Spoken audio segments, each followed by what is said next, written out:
Now, the Democratic Republic of Congo's army says it has killed a Rwandan Hutu rebel leader who's wanted by the International Criminal Court. Sylvestre Mudacamura has been wanted by the ICC since 2012 on charges of war crimes for alleged attacks against civilians in Eastern Democratic Republic of Congo. His rebel group was accused of killing hundreds of civilians during attacks in the Kivu provinces between 2009 and 2010. Well, Mudacumura was the deputy commander of the Presidential Guard of the Rwandan Armed Forces. This is going back to the genocide in 1994. He took up leadership of a rebel group largely made up of Rwandan Hutu militia, which began operating in neighbouring DRC after the genocide. Human Rights Watch documented killings of over 700 civilians by the fighters in Kivu provinces between 2009 and 2010. Those attacks including murder, rape and torture. Congolese and Rwandan armies, with support from the UN peacekeeping mission, launched a military campaign against the armed group. And in 2012, the International Criminal Court issued an arrest warrant for Mudacumura after charging him with war crimes in DRC. So a bit of background for you there. And some discussion with Simon Adams now, who is Executive Director of the Global Centre for the Responsibility to Protect. He's in New York. Thank you for staying with us through all of that breaking news, which we've had. In your view, how big is this? If we're talking about big fish wanted by the ICC in this particular area to do with Rwanda and DRC, how important a figure is he? He's a very important figure. I mean, he's the commander of the FDLR. He's been one of the hardline holdouts who has been absolutely resistant to giving up their weapons and handing themselves in.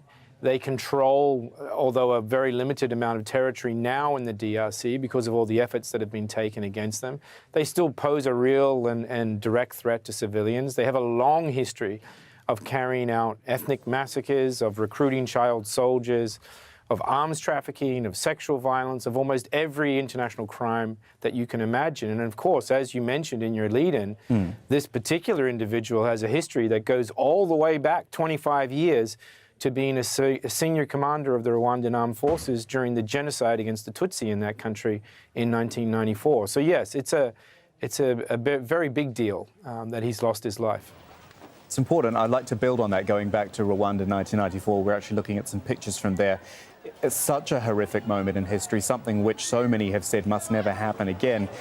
I guess it is important that that is not forgotten and that those who were involved in that time do I was going to say face justice, but who do come to some sort of justice in one way or another. Absolutely. I mean, he was part of that genocidal regime, which then basically attempted to move itself into the Congo and set itself up as a kind of, not just a government in exile, but a kind of country in exile, taking as many of the people from the Hutu population as they could, and being responsible, of course, for ongoing atrocities in the Democratic Republic of the Congo. And the group that he's been a leader of, FDLR, as I said, has a long history of atrocities. He was an unrepentant genocidaire. And I think, I personally would have loved to have seen him in handcuffs and to face international justice in a courtroom. But unfortunately, he chose the path that led him to his death last night. Are there others of his ilk wanted by the ICC, the International Criminal Court, with specific regards to DRC and Kivu? Well, he was the one outstanding fugitive of the current indictments, the one outstanding fugitive from international justice. And so that matter has now resolved itself. Having said that, there are, of course, other people within the FDLR who many other people would be interested in prosecuting for crimes committed all the way back to 1994, but more recently, over the last decade or so, in the Democratic Republic of the Congo, particularly in the North and South Kivu. Not least of all the Rwandan government, who would love to get their hands on some of those people, the DRC government, who continues to see the FDLR as a threat, and the United Nations as well. Simon Adams from the Global Centre for the Responsibility to Protect. Thanks for your time today. We do appreciate it.